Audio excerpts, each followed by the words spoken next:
Hello, everyone. My name is John Surson, and I'm a member of the parish staff here at St. Vitus Catholic Church in Cleveland, Ohio. As we begin this Lenten season, it's very common, as we all know, to give up something for Lent. But there's also a second option, namely doing something extra as an act of sacrifice or penance as we prepare for Jesus to walk down the road to Calvary. In this way, I thought that we could do something extra for Lent by taking a look at the Gospels again for the first time. Specifically, looking at when these Gospels were written, what their sources were, and some basic information about each Gospel. In doing so, it is my belief and conclusion that knowing the first century context of each Gospels gets us to a better understanding of the earliest Christian communities, and most importantly, gets us closer to understanding Jesus. So what we'll do today is briefly outline all four Gospels, and then we'll get into each Gospel on its own merit in successive weeks. First, as we begin reviewing each Gospel, let's begin by talking about my personal favorite, the Gospel of Mark. Although it is often thought that Matthew's Gospel was written first, since we see it first in the New Testament, it's actually Mark's Gospel, which was written around the year 70 AD. The reason scholars come to this conclusion is that the text discusses the destruction of the temple in Jerusalem, which took place around the same time in 70 AD. This is a literary element which is often referred to as history remembered. And that is a popular element among gospel writers in which they recall a present event and talk about it in Jesus' day and age. As a result, this is how scholars come to the conclusion that the Gospel of Mark was written around the year 70 AD. Furthermore, this gospel was written for a Hellenistic Jewish Christian community. In other words, it was written for Romanized Jews located outside of Palestine. And the reasoning scholars come to this conclusion is due to the fact that Mark's gospel often translates Aramaic phrases, which brings us to the conclusion that they were Jewish Christian, but were not familiar with the local language of where Jesus grew up and lived. And since they were not from that region, scholars come to the conclusion that the community was located around the city of Rome. In terms of written sources, we know very little about what Mark used other than the use of oral tradition and that there might be some written source that was used for the gospel. Next, let's talk about the Gospel of Matthew, which was written somewhere around the year 80 to 90 AD, which in future slides I'll probably average out to be around the year 85. It was written for a Greek-speaking Jewish Christian audience and is often known to be the most Jewish gospel of the four. Unlike Mark's gospel, this community is more traditional and probably has more knowledge of Jesus' language and customs. As an example, Matthew's gospel never has to translate Aramaic phrases, unlike in Mark's gospel. Furthermore, scholars conclude that this community was probably located in Syria, specifically due to the fact that the city of Antioch is mentioned quite frequently. Also, seeing how similar Matthew's structure is to the Gospel of Mark, scholars conclude that Matthew had access to Mark's gospel and used it as one of two primary sources. Second, Matthew uses what we refer to as the Q source, which we will be talking about in a little bit. In short, the Q source is a hypothetical collection of sayings of Jesus. Finally, there are sources in this gospel that are completely unique to the Gospel of Matthew, which we will refer to as the M source. Next, let's talk about the Gospel of Luke, which was also written somewhere between the year 80 and 90 AD, which, again, will average out to the year 85. It was probably written at least around the same time or maybe a little after the Gospel of Matthew. And unlike Matthew and Mark, it was written for a Gentile and Greek-speaking audience. And scholars conclude this because of the fact that Luke was a co-missionary with the Apostle Paul, who, as we all know, was the most well-known missionary to the Gentiles. In addition, we know that the author of the Gospel of Luke and the Acts of the Apostles are one and the same. Recall if you can, that both the Gospel and Acts begin with a dialogue with a person named Theophilus, which communicates that both books are part 1 and part 2 of the same story. Furthermore, in the book of Acts, which outlines much of Paul's missionary activity, you actually get a rare instance where the gospel writer talks in the first person, indicating more fully the relationship between the two and their common mission to the Gentiles. As a result, this is how scholars conclude that Luke was writing to a Gentile audience. In terms of where this Gentile community was located, however, scholars are less certain. Some will say in either Achaia, Rome, Caesarea, or Corinth.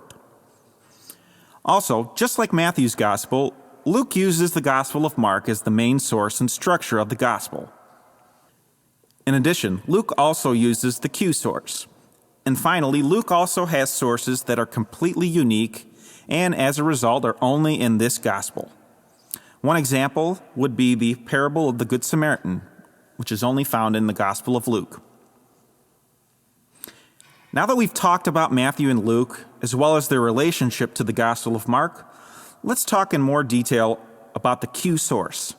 As I said before, the Q source is a hypothetical written collection of sayings of Jesus. And by hypothetical, I mean that the source hasn't been found yet, but there's strong evidence that the source does exist. To give a little bit of background, the Q source is taken from the German word Quelle, meaning source. So in essence, we are calling it the source, but for sake of convenience, let's continue calling it the Q source. The idea of it came about in the early 1900s when scholars began to realize that there were certain sayings that were not in Mark, but were written identically in Matthew and Luke. And they were written identically in the earliest manuscripts that we have, and in the Greek. Since they were written word for word, scholars came to the conclusion that they had to be taken from the same source. Now, as an example to illustrate this point, if I were to come into a room with 10 people and perform some elegant dancing routine, which I might add I'm not a good dancer, and then I ask these 10 people to write down what I just did, you would most likely not get 2 people write down a description that is written word for word. And if it were to happen, you would most likely think that someone copied someone else's description. As a result, identically written sayings in both Matthew and Luke mean that they are using the same source for both Gospels. Now, as we can see, Mark, Matthew, and Luke have a lot of overlap when it comes to sources, even though each of them is completely unique.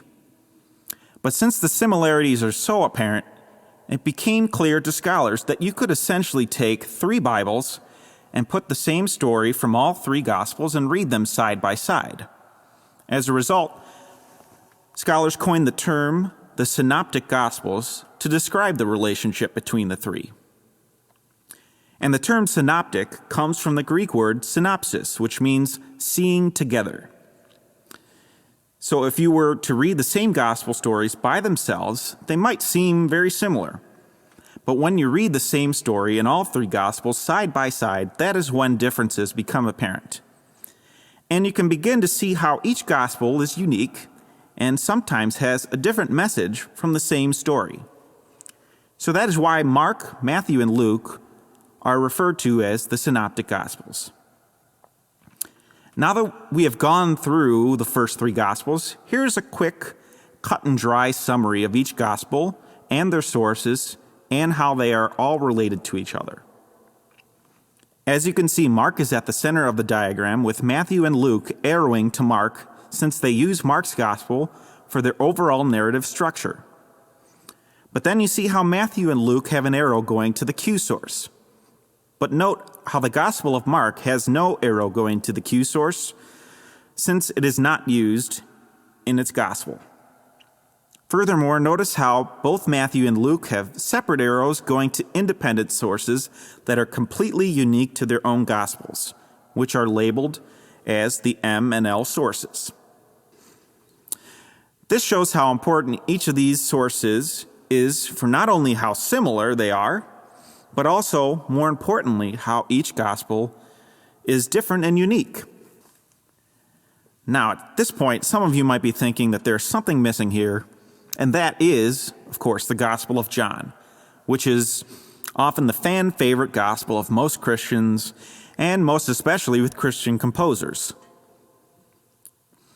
It was written around the year 100 AD, although some scholars put it written as late as the year 150.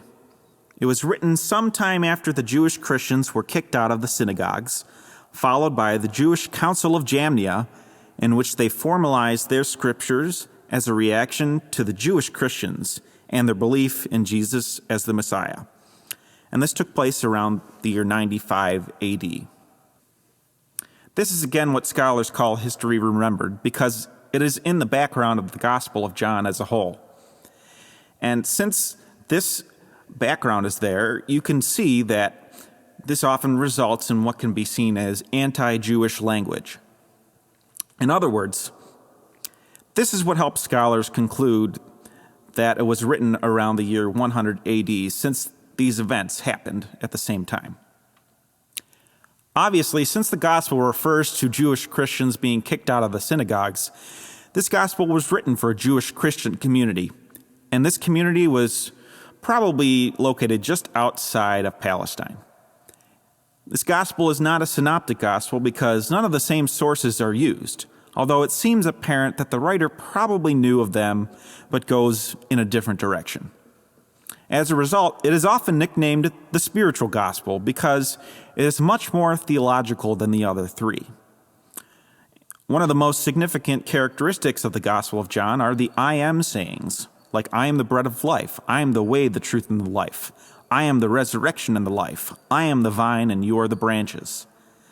None of these sayings are in the other Gospels, and you'll rarely see Jesus talk about himself in Mark, Luke, and Matthew. That is a characteristic that makes John's Gospel so unique. So that's a quick summary of all the Gospels.